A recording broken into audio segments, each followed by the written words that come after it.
J'ai envie de vous faire partager cette passion que j'ai pour cette musique qui est très enracinée. Vous savez que le choral protestant, il est né avec la Réforme. C'est une des premières choses que Luther a mis en place. Ce qui est très intéressant, c'est qu'il y a eu la même préoccupation dans la Réforme réformée 20 ans après, parce que Calvin propose l'introduction du chant des psaumes 3 semaines après son arrivée à Genève. Voilà, pour que les oraisons des fidèles ne soient plus froides. Il disait que les oraisons des fidèles sont si froides que cela nous doit tourner à grande honte et confusion. Un jour, je vous ferai peut-être, le prochain 11 minutes, on pourra faire sur la place de la musique dans le culte.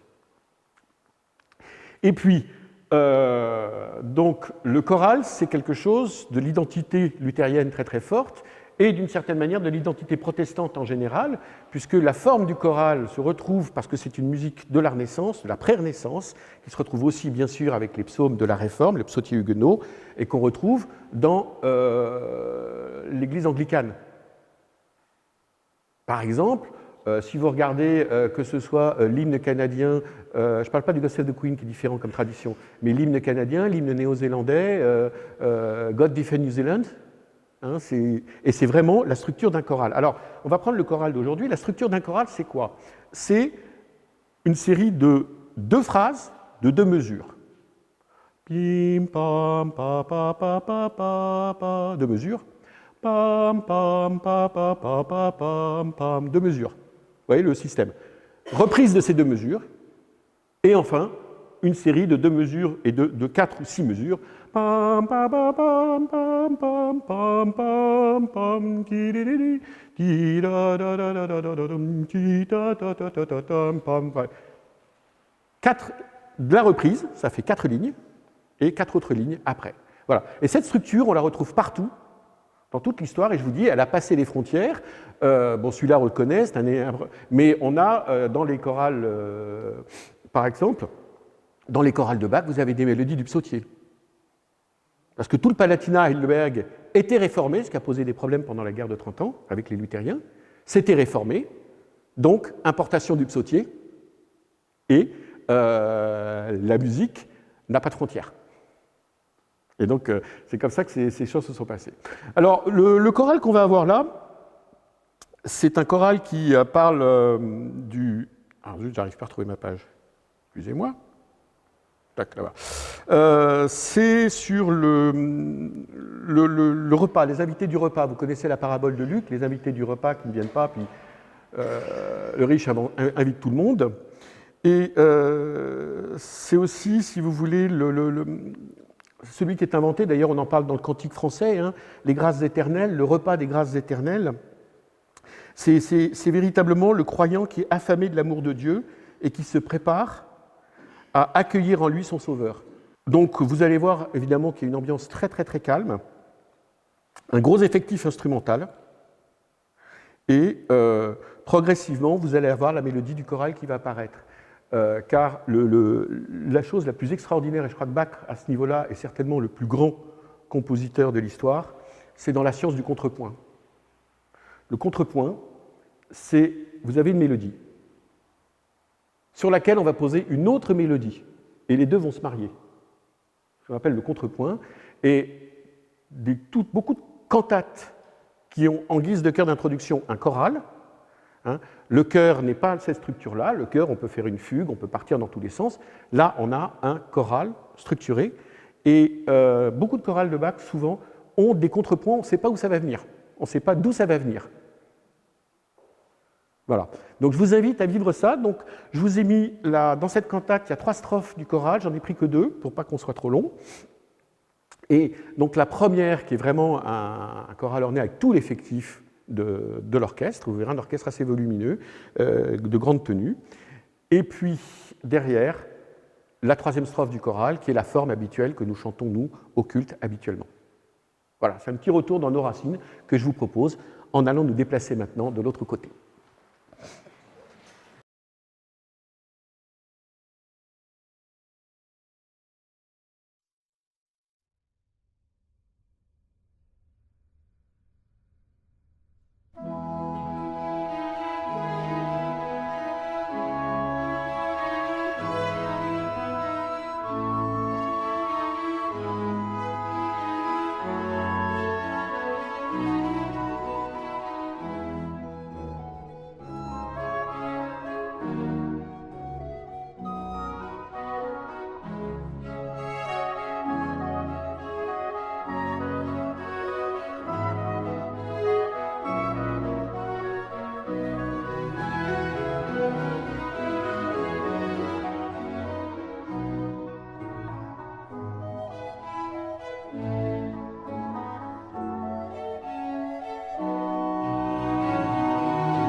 Donc, dans les axes fondateurs de la foi luthérienne, vous avez les 3 solas, les 4 même.